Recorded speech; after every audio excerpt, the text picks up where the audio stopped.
So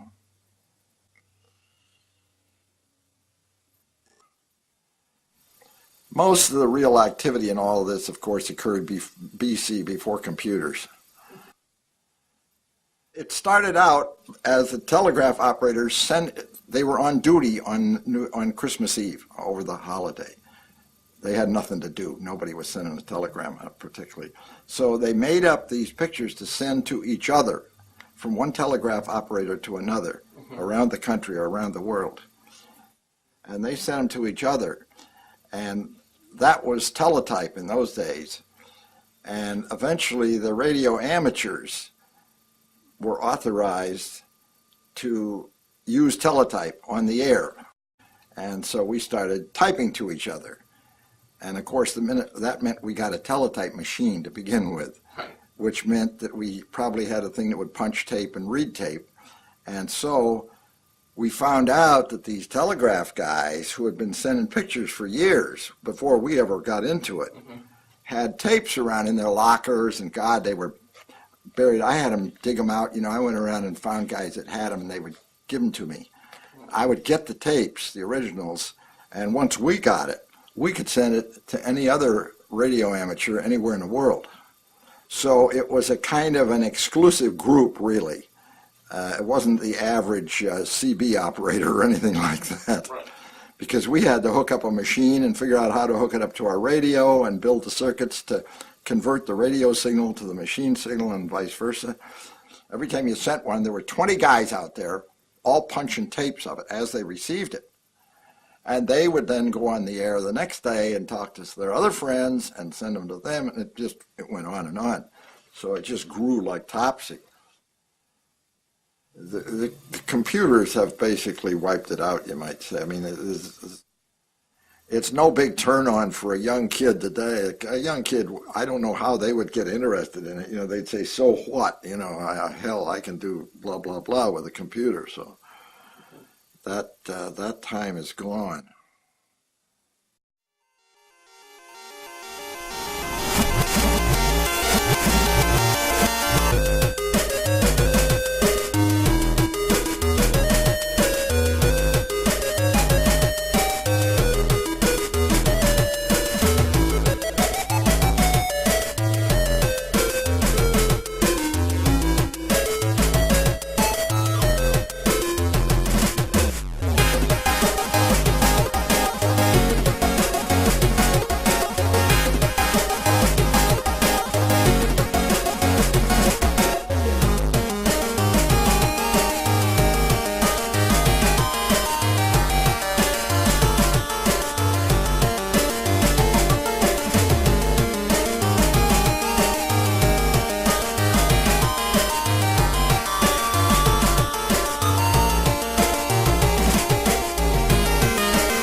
It is incredibly hard to explain to someone the entire concept of a community based around dialing up to another computer, downloading files, art associated with it, scenes, the entire concept of a scene. I've tried to explain what ANSI and art groups and the meaning behind it is many times, and never once have I been successful at it. I mean, these things are so hard to verbalize, to vocalize, to paint this picture of an entire subculture that most people have no idea has ever existed. Really, the more you learn about the beginnings of the art scene, the less you want to. It's backstabbing and politics. I mean, is something impossible to explain, only something you can experience. And once you get into the scene, you can actually feel what it's about. There's something kind of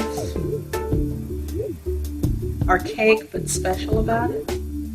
The dynamics behind an art group is so vast. It's so hard to explain every bit, because you had your literature, you had your telecommunications people, you had the people that were just running the group. It was an organization aimed to create artwork. The ANSI scene is just so huge to try to cover it in one interview. If the definition had to be down to a simple one-sentence kind of deal, an organization of individuals using BBSs to produce and distribute artwork. Making your board individually you was the most important thing, and was the thing that would bring people back. It wasn't good enough that they just looked like every other board. I had to be able to enhance them. And even then, content was king. People wouldn't come back to your board if it was the same menus day in and day out, week after week. You had to keep the same menu structure because people would get to using it fast, key when they wanted to go to a particular board. But you would also want to change the look and layout and feel of the thing a little bit, because that would keep people interested. It would keep them coming back. And the only way I could do that was to create some sort of art that was able to be transferred across the modem. And that really meant working with ANSI. The software was good that Milton was run, but it was really ANSI that accentuated everything, made it look good.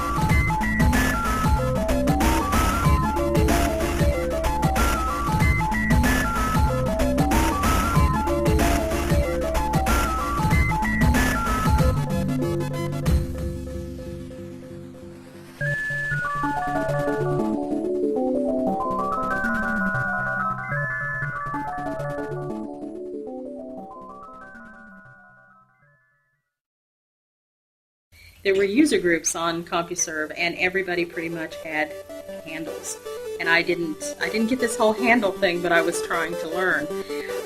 And I had a friend at the time, later a boyfriend, who called me Ebony Eyes because I had dark eyes. And when I had to come up with something to use immediately, that was what came to mind. When I did my first bulletin board, it was Ebony Eyes Escape. And I brought the name with me when I started doing ANSI. And the first thing I found was a very small, primitive little program called ANSI Paint, the very first version of it.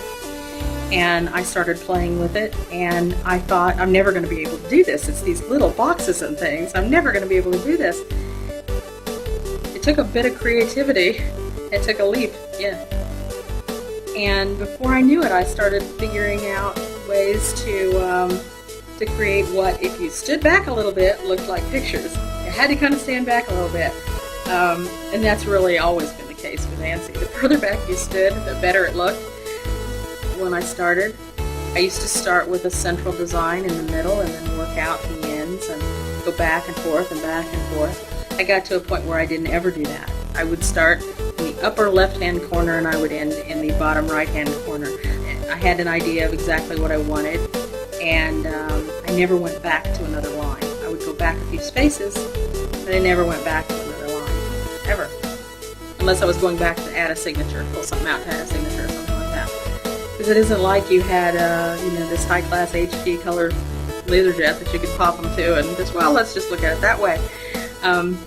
Your options were really limited. It was the whole stone, knives, and bearskins. That's what you were doing. But it was what we had to work with. And I loved it. I just loved it.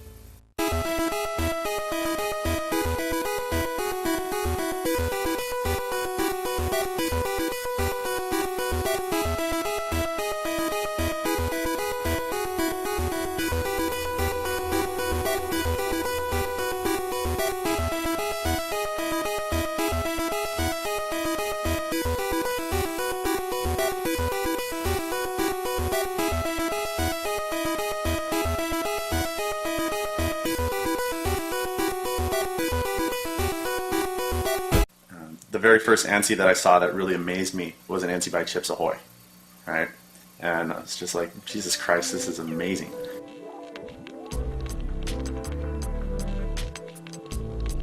At first it was cool, you know, to see colored text. You know, when you first saw your ANSI colored text, you know, that's kind of cool.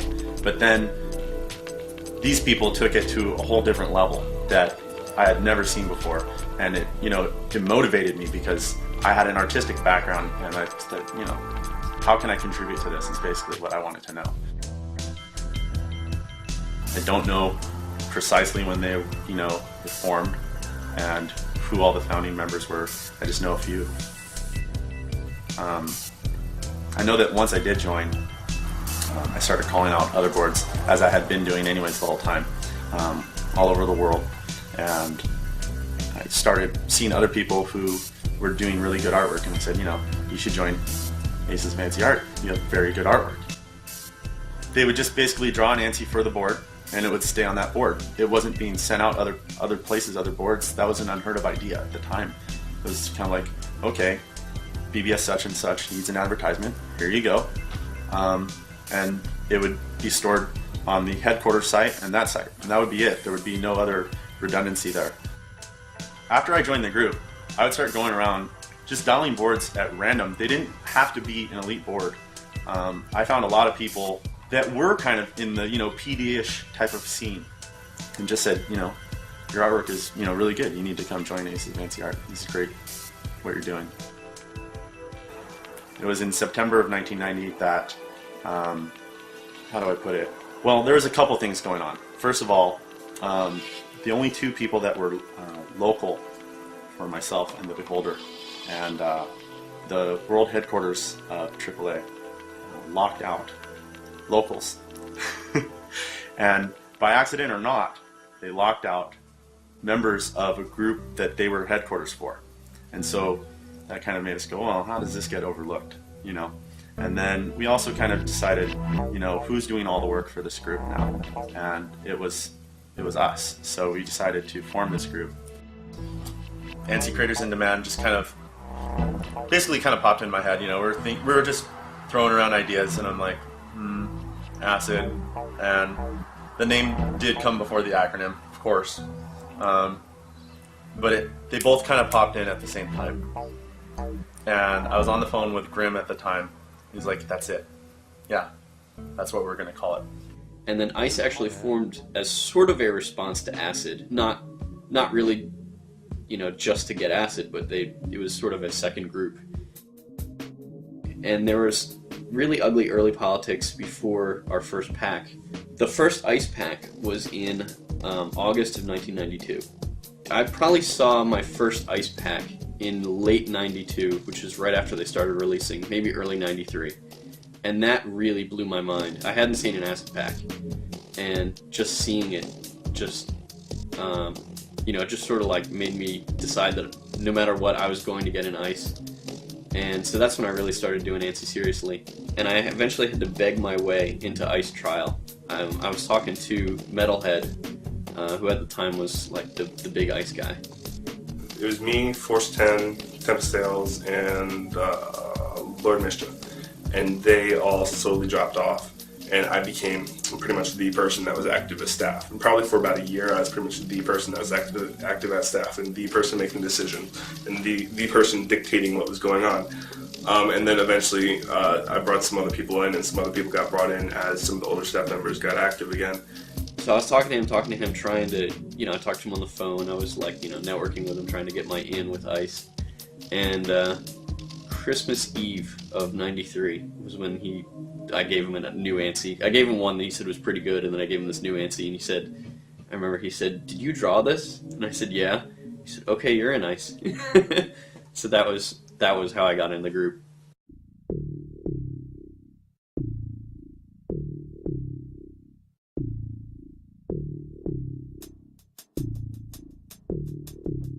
Most people think that the pack concept originated in June of '92 because that's when we started doing monthly packs. ACID and Mirage were the first two groups to release monthly packs, and then maybe 4 weeks later ICE had one. And Whereas before, you just have a bunch of straight ANSI artwork out there, and maybe an occasional report or an interview in a magazine, perhaps. But it was really hard to, keep things together and keep a collection of things before people started doing, monthly issues. I think it is a very valid statement to compare art groups to a talent show, where a bunch of people every month got together, put on an art pack to see who was the best and who had bragging rights on who was the best. See, that was the thing. I never really understood what the competition was all about. It's like who can get the most ANSIs out, or who can cover the most advertisements, or was it just who can do the best ANSIs? For the art scene, it was fantastic because people would put their all, spend a month working on a new ANSI just to try to one up the other guy, and the other guy would be doing the same thing. Competition creates activity. Activity creates, all of a sudden, we have a scene. Without the rivalry, you would have never seen the same level of production or interest or anything. ANSI groups were a struggle because as much art as there was and as much as people did like to do art, the competition was always to not only get the best art, but to get the most amount of art, because people would judge you on, if you had like 20 pieces of art, even if they're fantastic, people would go, oh, that's a weak month for you. So you had to be able to get the art out, and if you got the art packs out, maybe a day late or 2 days late, people would start criticizing you right away. They'd say, oh my God, it took an extra day or an extra 2 days to get the art pack out, like what are they doing? Maybe they're falling apart. Every month, the competition was the point where both groups would come up with their packs on the first or the second of the month, and then you'd have a series of electronic magazines that would come out and would rate all the packs and decide who was the winner of that month. And this was fierce competition. You talk about having one bad ANSI bring the pack average down, or people would get excited about this one artist having this one fantastic ANSI that month. It would be all the talk, all the magazines would feature it, and it was really, really competitive. Competition was amazing between groups, and at one point in time, I must say, it did become a little warped, if you will, because it was more of who could get who to join whose group. And some of it became, between some of the groups, it became who's putting out better packs. But it was to put out better packs to attract better talent. If they could find what seemed like a more friendly place, or what seemed like somewhere where people cared more about them, or cared more about their art, or were willing to teach them more, they were ready to hop ship to another group. You start to join a group, you're in a group, you make a name for yourself, and then you jump to better groups. And it was always kind of, what can I achieve in the art scene? Start in a small group, get some attention, then you go to a bigger group. Then it was, maybe I could move to a bigger nationally known art group. I'm like, oh, I want to be in your group. Like, I was like a local lamer. I was just like, oh yeah, I'd love, I would love to hear that conversation. I was probably just like. And the thing is, there were a lot more. About like, I guess the ANSI and ASCII scene, there were tons of groups. You have Blade, CIA, Union was a huge one. The Valiant, there's Legend. The Gothic and... Rock was Rulers of Chaos, that was my group. Vor was Vision of Reality. There's just been numerous art groups, Legion, that you could just go on forever. And, people, that was like the thing. Everyone wanted their own little art group. And there were so many people that it actually filled it all up. Dependent on your skill level.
There's very few leaders in the world. There's a lot of followers. And there's very few people that will actually take the initiative to go and do all the work that it takes to actually put together a group like an ANSI group. Because a lot of people that ran ANSI groups were early teens. I know when I got into actually running ICE, I think I was like 14 years old, 13, 14 years old. And it's kind of hard to, manage anything at 13 or 14 years old, let alone a group of maybe about 100 people. I mean, being senior staff back then was so much work. I mean, I took one summer, thankfully I was like 15 years old, so it wasn't a big deal, but one summer I didn't have a job and I just sat every day calling people, getting new artists, arranging, organizing the pack. I mean, it was like I spent so many hours just running the group. By that point, you have no life whatsoever, right? There was a lot of work that went into this. Putting together an art pack is not an easy thing. It never was. It took a lot of time. I had skipped many family vacations to put out ASCII packs. Some of the biggest challenges were collecting all the artwork. Now, being the world headquarters, that's where all the art had to end up. It had to end up there for the pack to go together. And we have inside the world headquarters, obviously you can have different sections, and based on your access to the bulletin board, you can have sections. Now, being the world headquarters, if you were a rock member, you would get access to the rock area, which was special. And all uploads had to be there by this time here, and then I would put packs together. What that would entail was people uploading it to the bulletin board closest to them, or if there wasn't an ASCII member board closest to them, a courier scheduling a time and working out a time to call them. And we would always be in very close contact with all of our artists, always. And it was always by phone. I mean, email was nice if we couldn't get all of you, but ASCII was a very social group. And so we would have conferences constantly. And we'd be like, hey, here's what we're doing, here's what this person's doing, and what are you doing right now? What kind of ANSI are you working on? Which was always the biggest problem. Motivating people to draw. Nearing the end of the month, hey, it's a week before the release date. I don't have any art. I would start calling out people. I would do what Radman did. I would call their homes, call their work, get a hold of them, draw for the pack, it's coming out. You know this, it comes out every month. What are you doing? Do you want to be in the group or don't you? Do you want to draw or don't you? If you don't, then fine, it's okay. Just let us know. It's because it's not like the internet where you send an email and it goes right to that person. And then if you want to send a mail to somebody, you had to make sure that you were on the right board that they were on also. You also had to make sure that you were on the board that they probably would check it sometime in the near future, so you could leave them a message and start collecting art. I'd call someone on the phone and say, you upload this to this certain board and you upload it to this one. And so there's a lot of phone calls going on, but we would get them to do those boards, and from there it would sort of spread out. Couriers who wanted to join, they had to have, we would ask and expect them to have multiple phone lines, of course, multiple, as many as possible. They could dial up multiple bulletin boards at the same time. If they had 2 computers and 2 modems, great. It would be also a requirement that they have call waiting and 3-way calling. It was a constant struggle. It was a constant struggle of, hey, why don't you join my group? Hey, whatever, we have these people. Oh, it was a lot of offering, like, oh, look, we have this really big name. And that person would go like, oh, wow, you have that guy in your group. And it's like, yeah, I can let you actually talk to that guy. I can let you actually, he might actually give you a tip or something. He might actually take your ANSI and take a look at it and maybe make a change or two and show you how you can make it better. And they'd go, oh my God, let me come into the group or something like that. We had episodes where one artist did not get along with another artist, and they were both two extremely talented artists, and one would be like, I'm gonna quit if you accept this artist in. And we didn't tolerate that kind of attitude, and if they couldn't give a really good supporting reason why, we'd be like, you need to get over it or understand that this person's better and you can just go ahead and quit. There was one artist in particular who, it gets really messy, but he was having a relationship with a woman who was in our art group, and he was married. This was an on the side thing, and when they broke up, he told us that it was either we had to get rid of her or we had to get rid of him. And she was not known as being a particularly fantastic artist, and he was like one of the top guys in the art scene. And I didn't even consult with the other senior staff. I just said, okay, bye superstar. You know, where if you give me an ultimatum, no chance. And so we got rid of him. Whether it's the guy who's running the group taking advantage of all the artists so that he has some additional access, or it's the artist going back to the local AC and saying, hey, I'm a big important underground art scene guy, call my board or do whatever it is. It's like that whole class structure. There was a brief period where I actually said yes, I would join ICE, with the caveat that I would still be an ASCII. I forget who I was talking to at the time, but I think that caused quite an uproar. I think Radman called me up and some other folks from some conference, and they're interrogating me, you know, about like, did you really join ICE? What was this all about? And you know, you can't tell me this isn't true.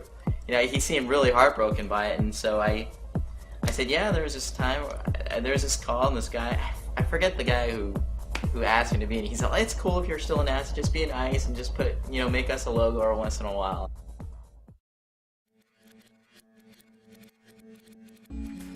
It really was good versus evil. It was acid versus ice. It was the single, you know, evil tyrant versus the collection of people who were trying to do the right thing. If you ran a BBS and you were involved in the art scene, or not even involved in the art scene, even if it was like pirating software, wares, you know, whatever it may be, you knew of ASCII. ASCII was basically the entity of the art scene, the whole thing in its compilation.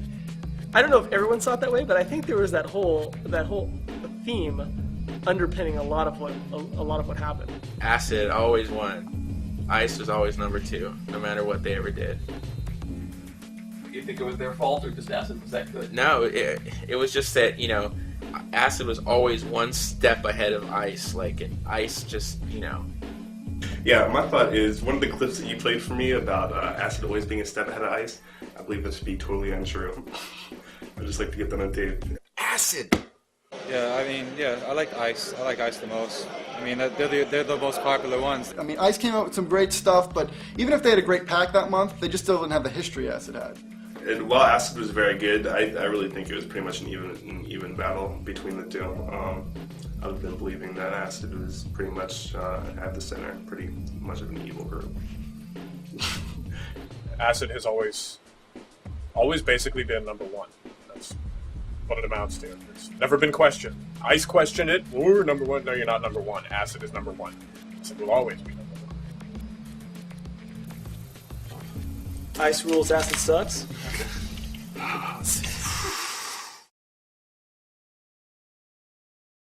You had to have a lot of time on your hands to be able to do it, because ANSI was such a slow process, especially to do very good ANSIs.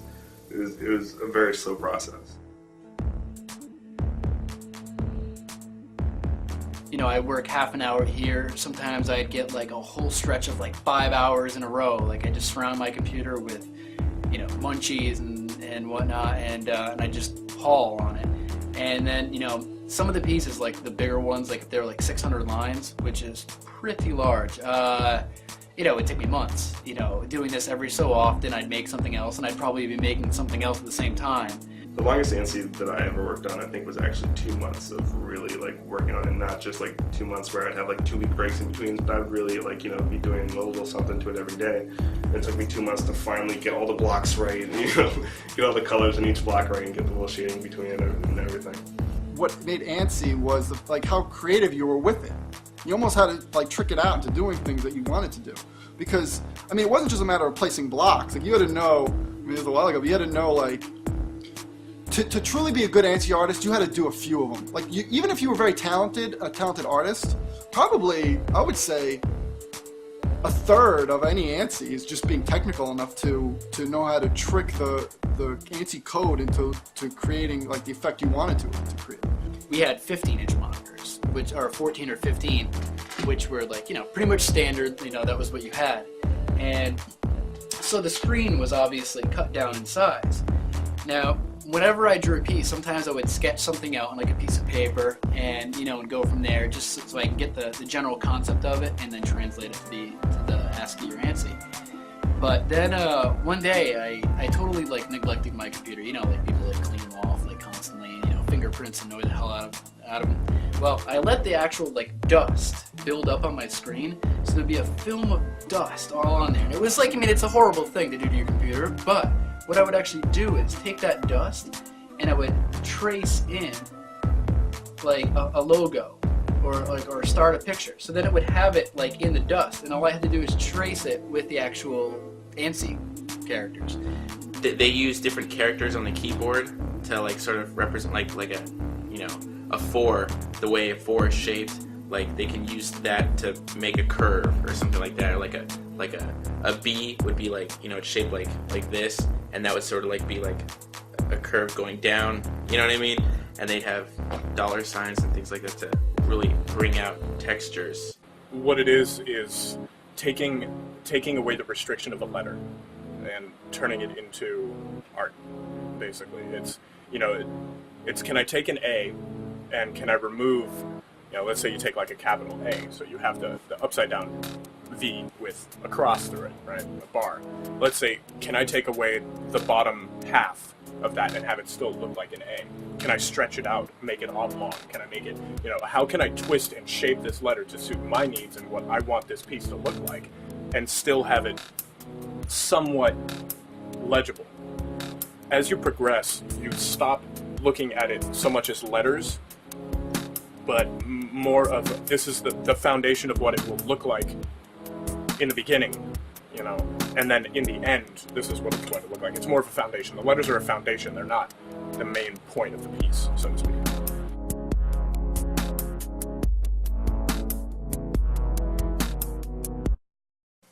Basically, ripping is when you're taking somebody else's artwork and taking credit for it. You're ripping them off.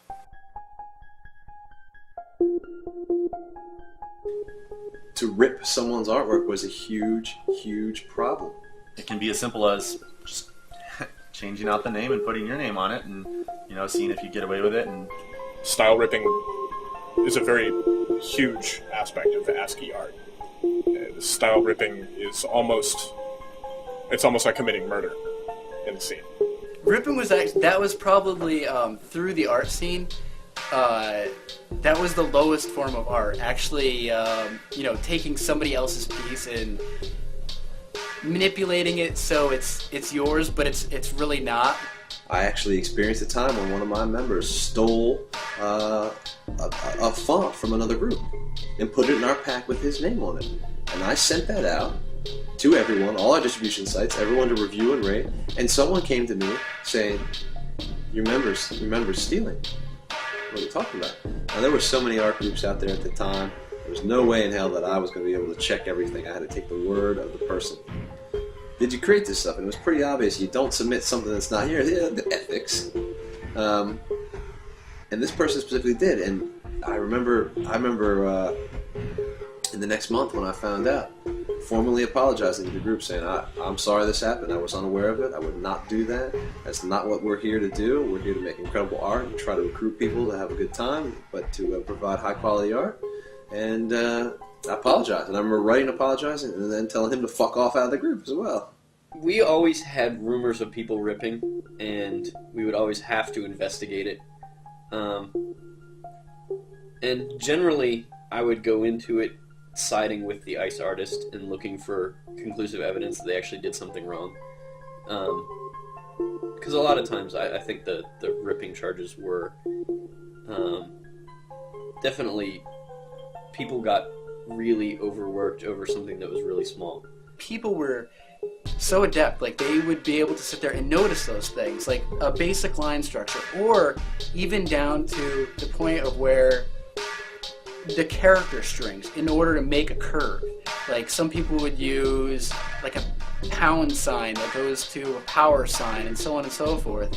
And that was the way that people did those things was their signature style. The way that things formed, the characters they used was what built it. Because that's what creates your style, your personal style. This is how I do the corner of a D. It's that type of minutiae that distinguishes you from another artist. It seems ridiculous in some people it would seem ridiculous that you can take two Ds that look almost the same, yet the fact that one has a certain type of curve on it, you can look at it and go, it's that artist, as opposed to this is that artist. There was one guy named Trauma who ripped other ICE members' artwork in his and had a web page where he was just taking pictures from other ICE members and saying it was all his artwork.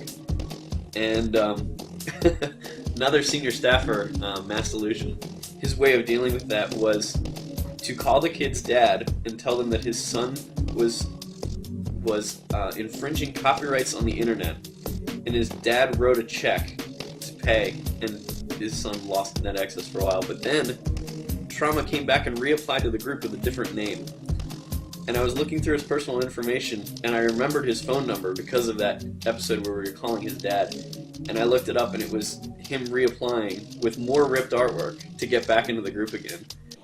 How would one do that without being caught? You're always caught. You're always caught because people look, and anybody that looks at ASCII art with any sort of regularity,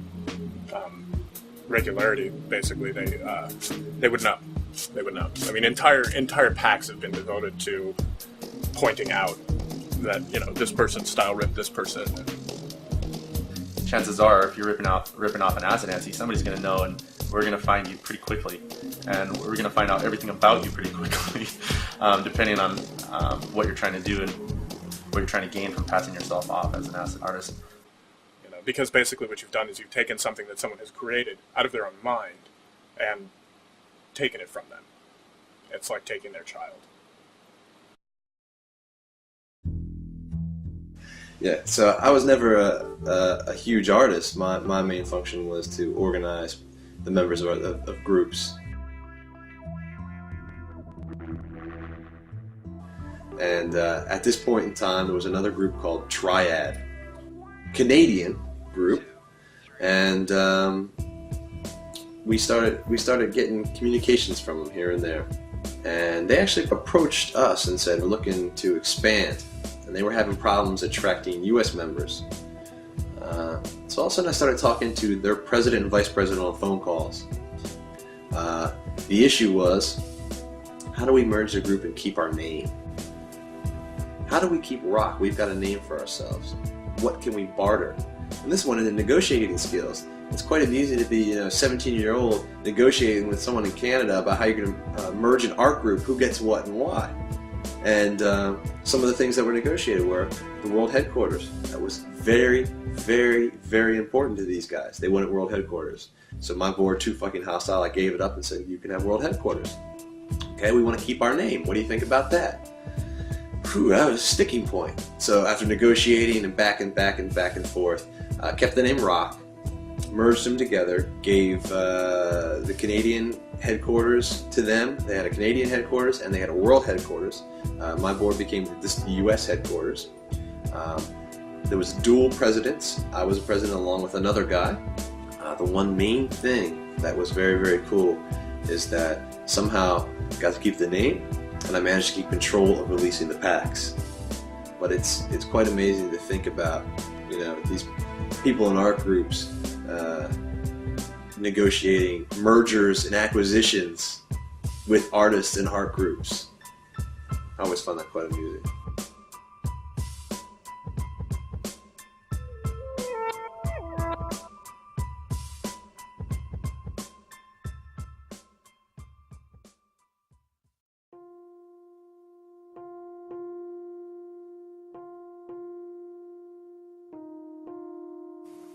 It was, it wasn't an easy decision to make because we had to cut people.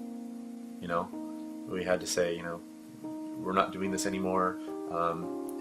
You can still contribute to ACID. You don't have to do ANSI, but we're just not going to allow ANSI anymore. After we lost BBSs, the whole scene really fell apart, just because I think it had partially to do with the lack of a hierarchy on the web, that there wasn't any rigid boards or groups. I'm sure they felt alienated by it,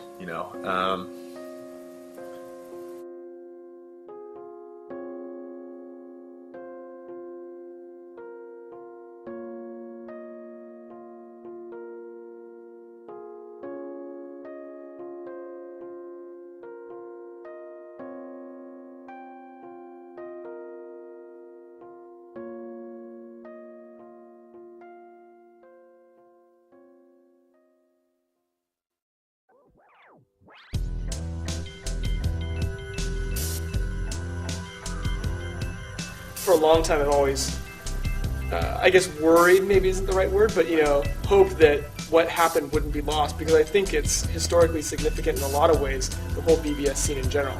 My art group is dead because I'm not there anymore. It's not my art group anymore, it's someone else's.